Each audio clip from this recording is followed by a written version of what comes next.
Right before my third birthday, I got very sick, and my parents brought me to the doctors, the hospital, and I went home from that hospital with a little asthma puffer and some pink bubblegum antibiotics.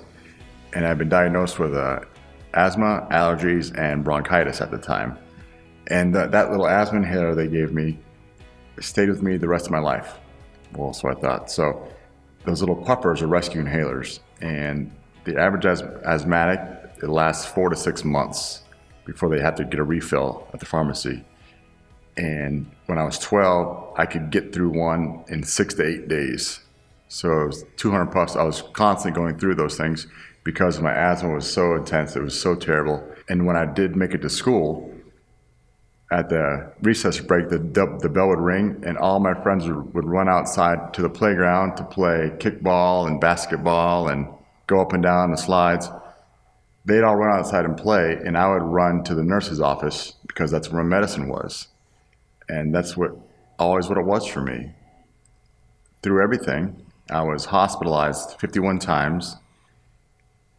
I had to take 32 different medications.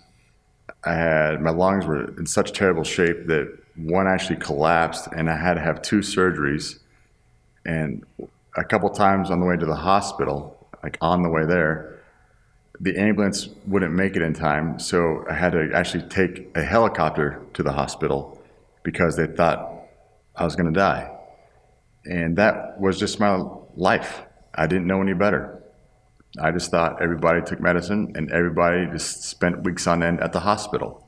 I still wanted to play sports and be active, and I got lucky enough and fortunate enough to be able to play college football.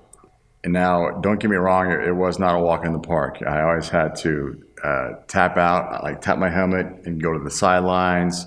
Sometimes the coach would carry it in his pocket or the fanny pack, and whether it was a game or a practice or just the off-season conditioning, I always had to stop the drills and go get my little puffer because I couldn't breathe. And, I didn't think about it much because that's just what it was. But my friends were always concerned, like, why do you keep doing that? Like, this isn't normal.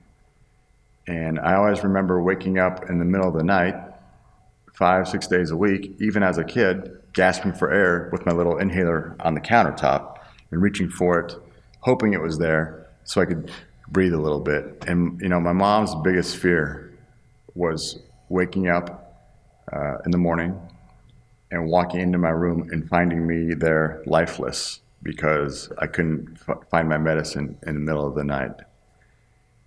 So I'm playing college football, and I hurt my back my senior year.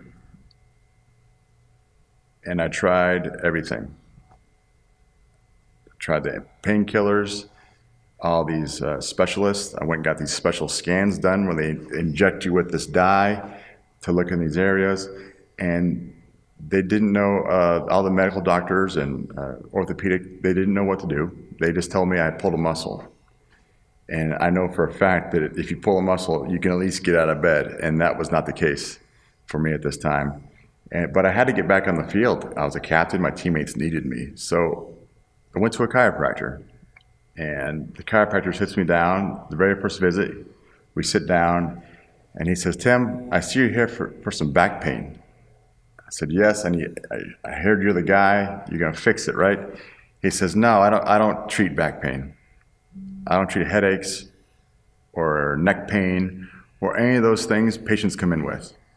I do one thing, and that's take pressure off the nerves so the body heals itself, because we don't need drugs and surgeries and medications to heal. We only need to make sure our brain can talk to our bodies properly."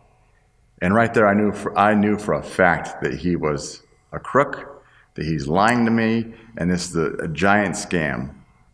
Because of all those hospital visits and all those doctors and all those breathing treatments in the hospital, I know those drugs worked for me and those cured me. But I had to give a guy a chance because he's my only shot really to get back on the football field. And within 3 adjustments, actually I felt great. My back was 100% and I was back on the field doing what I wanted to do, and I was playing. And I didn't think much of it. Then 4 weeks after that, I noticed something very peculiar. I could finish all the sprints when we conditioned in football practice. Even in the fall, when all the dry grass we kick up when we're sprinting and tackling and running out there usually creates a haze across the field. And when you breathe this stuff in and you have allergies, it makes your eyes watery, it makes your throat close up, it makes your nasal passages just close down.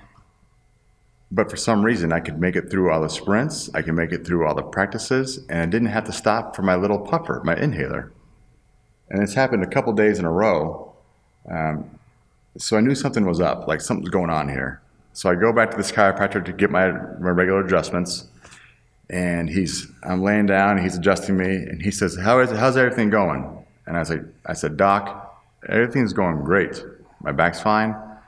Matter of fact, things are going very great. I don't know what you did last time, but I think you fixed my asthma. And he responded, what do you mean? And I said, no. Whatever you did to me last time, I don't know if you adjusted me differently, but if you gave me an asthma adjustment or something, whatever you did, it fixed my asthma. I can breathe now. And he says, no. What do you mean? You have asthma? I had no idea you have asthma.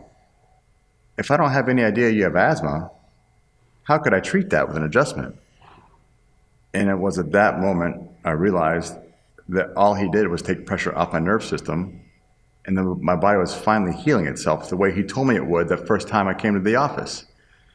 So at that moment, I realized that all this time at the hospitals, on the surgery table, with tubes strapped to me and needles in my arms from the IVs, that all that didn't have to happen.